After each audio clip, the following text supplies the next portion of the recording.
Hello नमस्कार जय हिंद। तो स्वागत है आपका फिर से इस चैनल में, जहां पे हम आज निरपेक्ष अपवर्तनांक रिफ्रैक्टिव इंडेक्स के बारे में पढ़ने वाले हैं।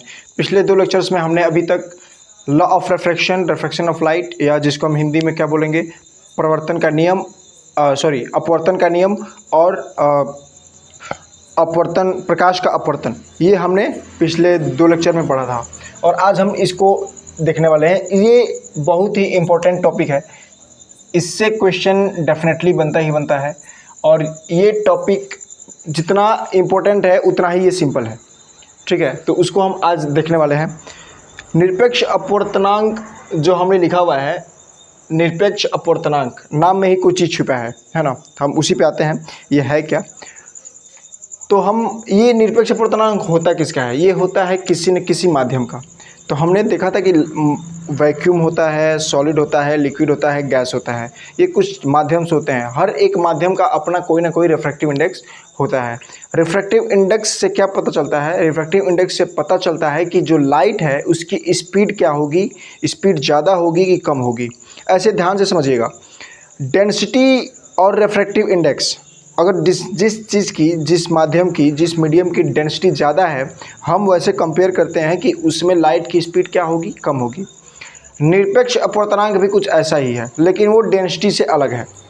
जिसका रिफ्रैक्टिव इंडेक्स, जिस मीडियम का निरपेक्ष अपवर्तनांक ज़्यादा होगा उसमें लाइट की स्पीड कम हो जाएगी।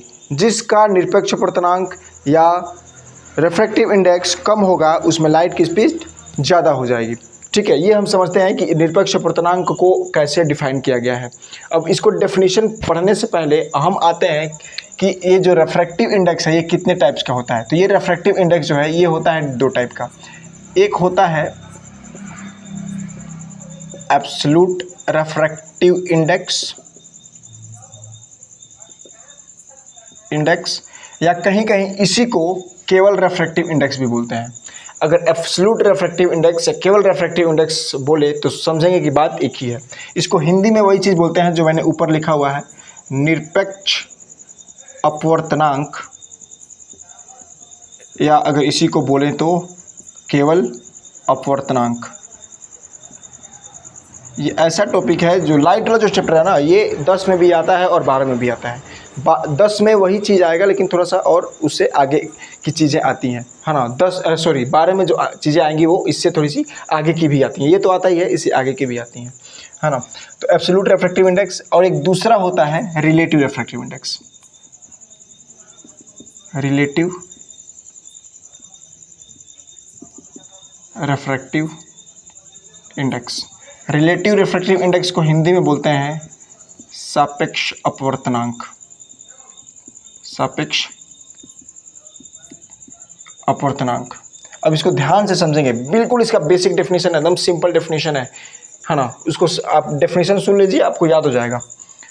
निरपेक्ष अपवर्तनांक, इसको हम दिखाते हैं स्मॉल एन से, या कहीं कहीं आपको म्यू भी बनाया होगा, स्मॉल एन से या म्यू से। म्यू हम एन या mu equal to C divided by V, n या mu equal to C divided by V. जहाँ सी क्या है? Speed of light in vacuum. मतलब सी का मतलब है निर्वात में प्रकाश की चाल क्या होगी। निर्वात में प्रकाश की चाल कितनी होती है? पहले ही लेक्चर में बताया गया था, 3 × 10⁸ मीटर पर सेकेंड। और जो v है, v ये होती है speed of light in a medium, किसी माध्यम में प्रकाश की चाल। तो कि कौन सी माध्यम में प्रकाश की चाल? तो जिस माध्यम का ये रिफ्रैक्टिव इंडेक्स पूछ रहा है, जिस माध्यम का ये अपवर्तनांक पूछ रहा है, उस माध्यम की चाल होगी। ये बात समझ में आ रहा है? तो n इक्वल टू क्या है? एक फार्मूला है हमारे पास, n equal to C by V, या mu equal to C by V. तो हम ये क्या ले सकते हैं? रिफ्रैक्टिव इंडेक्स या absolute refractive index is the ratio of speed of light in vacuum and speed of light in a medium. Simple. या हम ऐसे निरपेक्ष अपवर्तनांक का डेफिनेशन क्या लिख सकते हैं? निरपेक्ष अपवर्तनांक किसको बोलेंगे? निर्वात में प्रकाश की चाल और किसी माध्यम में प्रकाश की चाल के अनुपात को उस माध्यम का निरपेक्ष अपवर्तनांक कहते हैं। इससे सिंपल डेफिनेशन नहीं हो सकता। तो ये है निरपेक्ष अपवर्तनांक, जिसको हम क्या लिखे हैं, C/V। ये बात समझ में आ गया है, क्लियर है। अगर मैं बोलूँ रेफ्रैक्टिव इंडेक्स ऑफ ग्लास, मतलब कांच का रेफ्रैक्टिव इंडेक्स क्या लिखेंगे, इसका फार्मूला क्या होगा, तो आप क्या करेंगे, C/VG।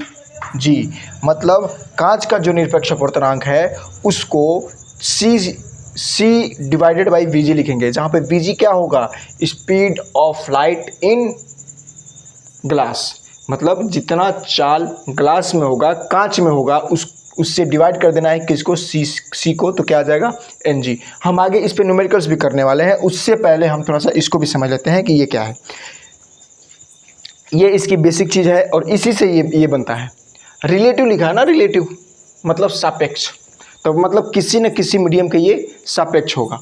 अब समझते हैं, अगर कहीं लिखा है ANG या AμG, A का मतलब एयर, G का मतलब ग्लास, A का मतलब एयर, G का मतलब ग्लास, तो ANG डिनोट क्या करता है, ANG डिनोट क्या करता है, ANG डिनोट करता है NG/NA, NG/NA। NG ऊपर रहेगा, जो राइट वाला लिखा हो ना उसका जो रिफ्रैक्टिव इंडेक्स है ऊपर रहेगा, जो लेफ्ट वाला लिखा है उसका रिफ्रैक्टिव इंडेक्स नीचे रहेगा, NA।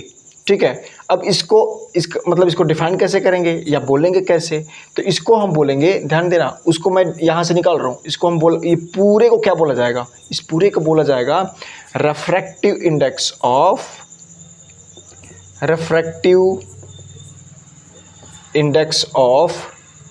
ग्लास विथ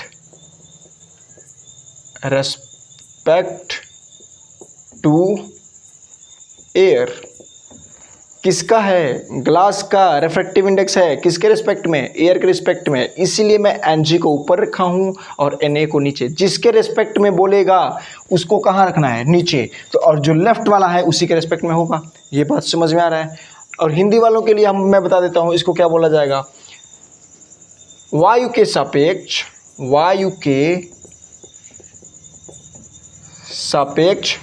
सापेक्ष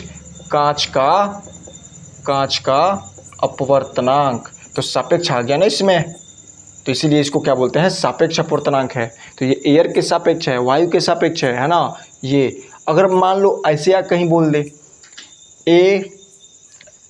ऐसे बोले GNW का क्या मतलब है, NW/NG। NW/NG को पढ़ा क्या जाएगा, refractive index of water with respect to refractive index of glass, या refractive index of water with respect to glass, या यहाँ से डायरेक्ट पढ़ सकते हैं refractive index of water with respect to glass, है ना। कांच के सापेक्ष जल का अपवर्तनांक, किसका, कांच के सापेक्ष जल का अपवर्तनांक, तो GNW लिखा जाएगा। ठीक है, ये बात समझ में आ रहा है। अब यहाँ पे आप ध्यान दीजिए, मैं इसको ना यहाँ से थोड़ा सा एक और फॉर्मूला मैं इसी का निकालना चाहता हूँ। अगर NG है तो C/VG रख रहे हैं, अगर NW होता, NW तो क्या लिखते, C/VW, है ना। NG है तो C/VG और NW है तो C/VW। तो वैसे ही हम सेम यहाँ पे करने वाले हैं। अब देखिए, NW के जगह पे क्या रखेंगे, C/VW, है ना, और NG के जगह पे क्या रखेंगे, C/VG। अब यहाँ पे देखिए C से C कैंसल आउट, और ये सबसे नीचे है तो कहाँ जाएगा, ऊपर, तो VG/VW। तो आपके पास देखिए कितना फार्मूला मिल गया। एक अगर हम ऐसे लिखेंगे, GNW = NW/NG = VG/VW। तो आप ये इस 3 फार्मूले पे आपको आगे सवाल मिलते हैं। अब आप कहीं भी ये अप्लाई कर सकते हैं। अगर यहाँ पे A है तो देखिए यहाँ पे A आएगा, यहाँ पे अगर G है तो यहाँ पे G है, यहाँ पे W है तो यहाँ ऊपर रिफ्रैक्टिव इंडेक्स W वाला है ना। यहाँ अगर A है तो यहाँ पे आप A लिखेंगे, यहाँ अगर G है तो यहाँ G हो जाएगा। मतलब यहाँ पे जैसे चेंज होगा वैसे वैसे यहाँ पे चेंज हो जाएगा। A का मतलब एयर, G का मतलब ग्लास और W का मतलब वाटर, है ना। A का मतलब वायु, G का मतलब कांच और W का मतलब क्या हो गया, जल। बात समझ में आ रहा है ना। तो ये आपका हो गया कंसेप्ट किसका, निरपेक्ष अपवर्तनांक का। किसका हो गया, निरपेक्ष अपवर्तनांक का। ये absolute refractive index, relative refractive index, ये सारे कंसेप्ट हैं आपके निरपेक्ष अपवर्तनांक के। बस इससे ज़्यादा डेफिनेशन वगैरह नहीं पूछता है। और हाँ, इसके बाद आपका इस पे न्यूमेरिकल्स आता है, तो उस पे न्यूमेरिकल्स वाले अप्रोच पे आते हैं, थोड़ा सा हम देखते हैं आगे, है ना। इसको थोड़ा सा मैं मिटा रहा हूँ अब।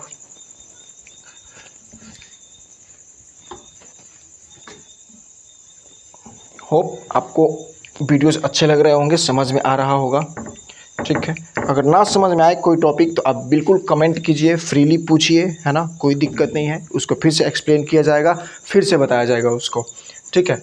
अच्छा, अगर मैं लिख रहा हूँ 1 and 2, इसको क्या पढ़ा जाएगा? 1 and 2 का मतलब किसके सापेक्ष? एक के सापेक्ष, किसका? दो का, है ना। अगर हिंदी में बोला जाए ना तो हिंदी में कैसे बोलेंगे?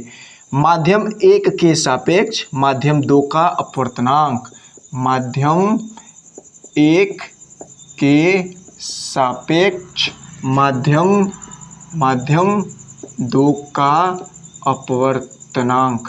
अगर इंग्लिश मीडियम वालों के लिए बोला जाए तो हम क्या लिखेंगे? Refractive index of medium 2 with respect to medium कितना हो जाएगा?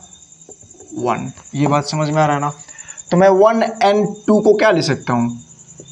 n2/n1, कोई प्रॉब्लम नहीं, है ना। और 2 and 1 हो तो हम क्या लिख सकते हैं? n1/n2। अगर मैं इन दोनों को मल्टीप्लाई करूँ 1 and 2 इंटू 2 and 1, तो इसका मतलब क्या है? अब देखिए ना, n2/n1 है, n1/n2, दोनों को मल्टीप्लाई करेंगे तो क्या हो जाएगा? n2/n1 into n1/n2, cancel out ना, ये पूरा n2 से n2, n1 से n1, कितना आएगा? फाइनली 1। तो हम 1 and 2 इंटू 2 and 1 बराबर 1, इसी को हम क्या बोलते हैं? यही है लॉ ऑफ रिवर्जिबिलिटी। ये 1-2 नंबर में आसानी से क्वेश्चन आपका पूछ सकता है, ठीक है।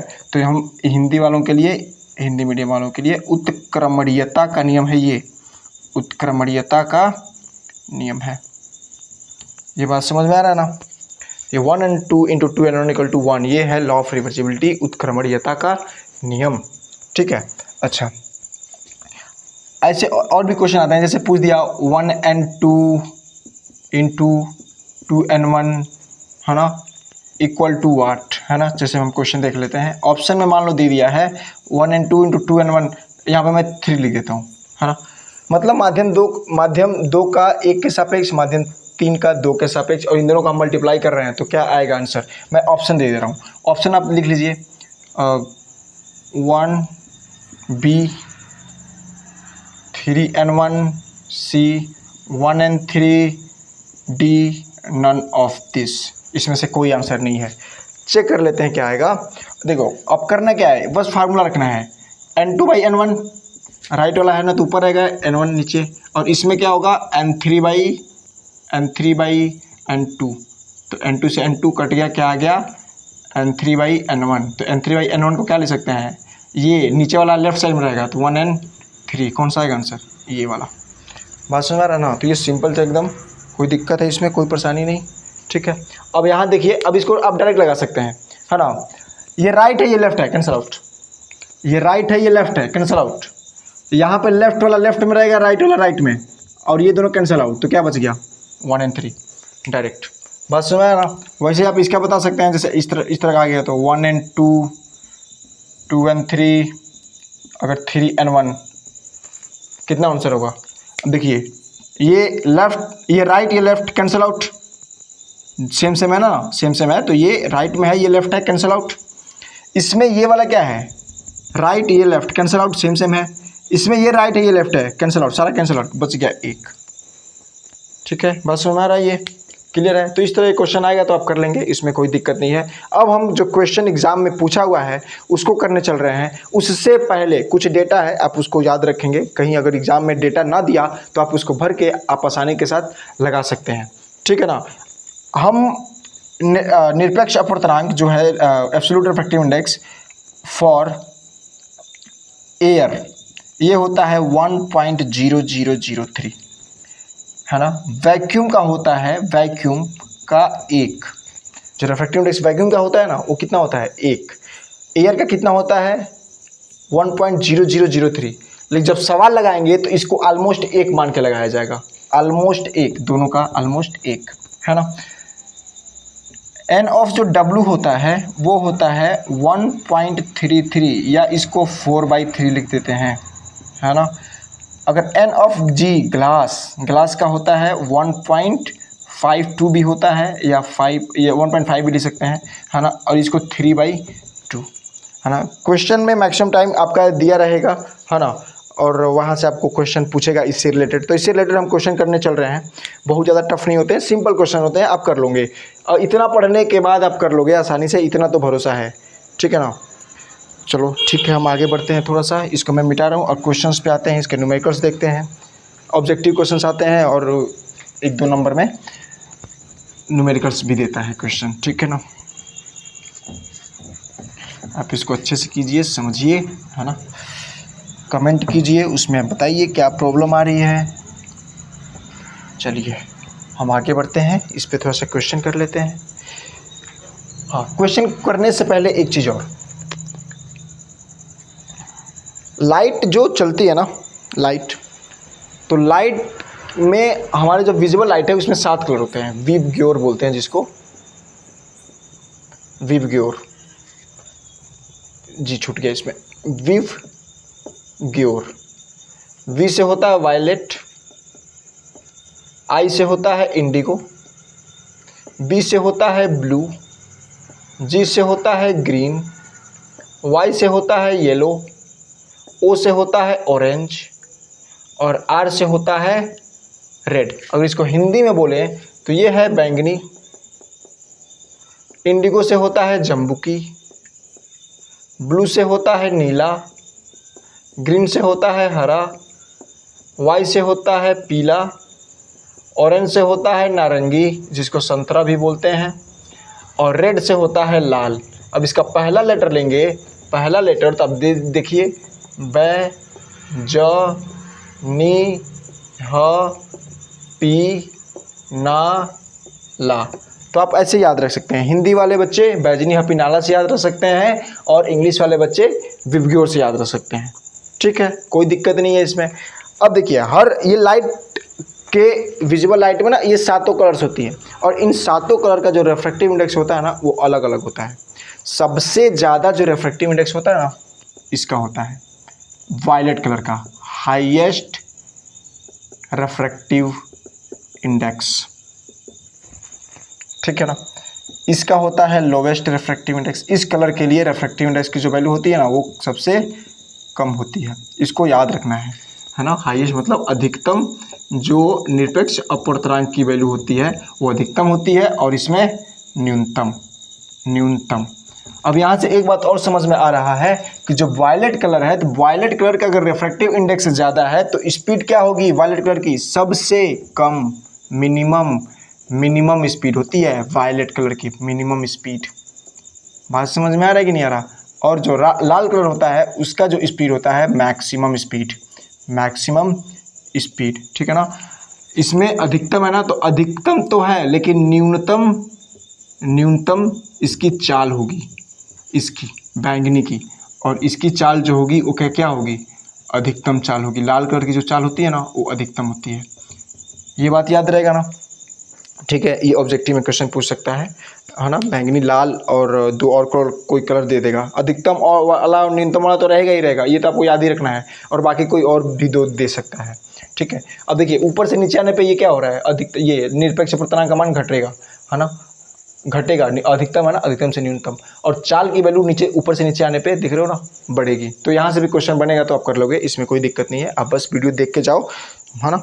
आप इसको बैठे बैठे कहीं कुछ खा रहे हो पी रहे हो इसको देखते रहो मस्त एकदम, कोई दिक्कत नहीं है, कॉपी पेन की जरूरत ही नहीं है, आप मेरे लेक्चर देखोगे याद हो जाएगा, है ना, इतना तो भरोसा है आप लोगों पे, है ना, ठीक है। अब हम आते हैं न्यूमेरिकल्स पे, जो हमारा मेन टारगेट है न्यूमेरिकल्स, है ना। इसको मैं मिटा रहा हूँ, ओके, ठीक है। मैं बुक है मेरे पास, इससे न्यूमेरिकल हम स्टार्ट करने चल रहे हैं। आजा भाई कहाँ है। ठीक है। ये क्वेश्चन पूछा हुआ है यूपी बोर्ड 2016 में, 12 में, 11 में, सीबीएसई बोर्ड में भी कई बार ये आ चुका है। क्वेश्चन क्या है, क्वेश्चन मैं लिख दे रहा हूँ। The refractive indices of water and the refractive indices of water and glass with respect to air are 4/3 and 3/2 respectively. 4/3 and 3/2 respectively. Find, अब फाइंड करने को बोल रहा है, क्या क्या बोल रहा है देख लेते हैं। The refractive index of water with respect to glass. Refractive index of water with respect to glass. और एक क्वेश्चन और इन्होंने बोला हुआ है, refractive index of glass with respect to water. Refractive index of glass with respect to water. देखिए कितना simple सवाल है, आपको बस समझ जाना है, समझ जाएंगे आंसर आपके हाथ में है। देखिए रिफ्रैक्टिव इंडिसेस ऑफ वाटर और ग्लास का किसके रिस्पेक्ट में दिया है, एयर के रिस्पेक्ट में। तो वाटर वाला जो एयर के रिस्पेक्ट में है वो कितना दिया है 4/3, और जो ग्लास वाला है एयर के रिस्पेक्ट में वो 3/2। मतलब जो जल का दिया है ना, ये वाटर मतलब जल का दिया है वायु के सापेक्ष 4/3, और जो कांच का दिया है वायु के सापेक्ष 3/2। तो हम वहाँ पे यही लिखने वाले हैं, गिवन सबसे पहले लिख लेंगे। गिवन लिखेंगे, क्या लिखेंगे, किसका दिया, वाटर का दिया ना, तो n वाटर इधर एयर के रिस्पेक्ट में इक्वल टू कितना है 4/3, और ये दिया है w नहीं है, ग्लास का है, किसके रिस्पेक्ट में, एयर के रिस्पेक्ट में कितना दिया हुआ है 3/2। पूछा क्या है, पहला क्या पूछा है बताओ, रेफ्रैक्टिव इंडेक्स ऑफ वाटर और ग्लास के रिस्पेक्ट में पूछा है। वाटर का पूछा है ग्लास के रिस्पेक्ट में, तो वाटर वाला क्या रहेगा राइट साइड, और इसको ऐसे लिखना है। ये बात समझ में आ रहा है कि नहीं आ रहा। अब यहाँ पे ध्यान देंगे, G&W है ना, तो G&W को आप क्या लिख सकते हो, आप ऐसे लिख सकते हो NW/NG, कोई प्रॉब्लम वाली बात यहाँ पे नहीं है। इसमें क्या मिसिंग लग रहा है, एयर वाला ऊपर नीचे क्या कर दो, मल्टीप्लाई कर दो, कोई प्रॉब्लम नहीं है। चलो भाई हो गया मल्टीप्लिकेशन। अब यहाँ पे ध्यान देंगे, एक ये बन रहा है ना, ध्यान देंगे, मैं ऐसे थोड़ा सा इसको सिंप्लीफाई कर रहा हूँ, ये वाला एन नीचे रख रहा हूँ, और यहाँ पे मैं NA क्या कर रहा हूँ, NG कर रहा हूँ, ये जी नीचे NA के नीचे है ना। तो जो ये वाला है ना NA/NW, यही तो है, देखो ना ANW, और ये क्या है भाई, ये है ये वाला GNA है, ये क्या है GNA। अब यहाँ पे आप यहाँ से देखो, आप क्या दिया हुआ है, ANW का मान तो डायरेक्ट दिया 4/3, तो ये डायरेक्ट दे रहा है, और यहाँ पे GNA ANG दिया है, तो GNA का वैल्यू इसका उल्टा 2/3। आंसर कितना आएगा भाई 8/9। ये बात समझ में आया, सिंपल है, कोई दिक्कत नहीं है। अब जो दूसरा दिया है ना, दूसरा पे क्या पूछा हुआ है, दूसरा रेफ्रैक्टिव इंडेक्स ऑफ ग्लास का पूछ रहा है। रेफ्रैक्टिव इंडेक्स ऑफ ग्लास किसके रिस्पेक्ट में, वाटर के रिस्पेक्ट में। तो आपको कुछ नहीं करना है, इसका आप निकाल के बैठे हो, इसी का तो उल्टा हो जाएगा ये, तो ये कितना हो जाएगा 9/8। ये बात समझ में आ रहा है कि नहीं आ रहा, सिंपल है एकदम, कोई दिक्कत वाली बात नहीं है इसमें, है ना। ठीक है, ये आप क्वेश्चन नोट कर लीजिए, इसको सवाल है ना। और इसमें एक टाइप का और सवाल बनता है, वो हम आगे उसको करा दे रहे हैं, एक टाइप का और बनता है, और बाकी सारे सवाल अब उसके बाद आप कर लेंगे, कोई दिक्कत नहीं है, कोई परेशानी वाली बात नहीं है ना। इसको मैं मिटा रहा हूँ।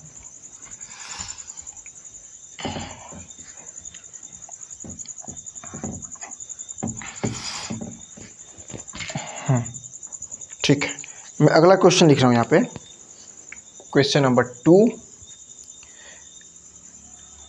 एक फिगर से सवाल बना हुआ है ना, या उसको करते हैं। From the figure given below find the angle of refraction and refractive index of medium B with respect to medium A, which of the medium denser and why. ठीक है, क्वेश्चन में करता हूँ। From the figure given below, from the figure given below, एक figure दे रहा है, मैं फिगर यहाँ पे बना रहा हूँ। ठीक है, फिगर में यहाँ बना रहा हूँ। ये है हमारा फिगर,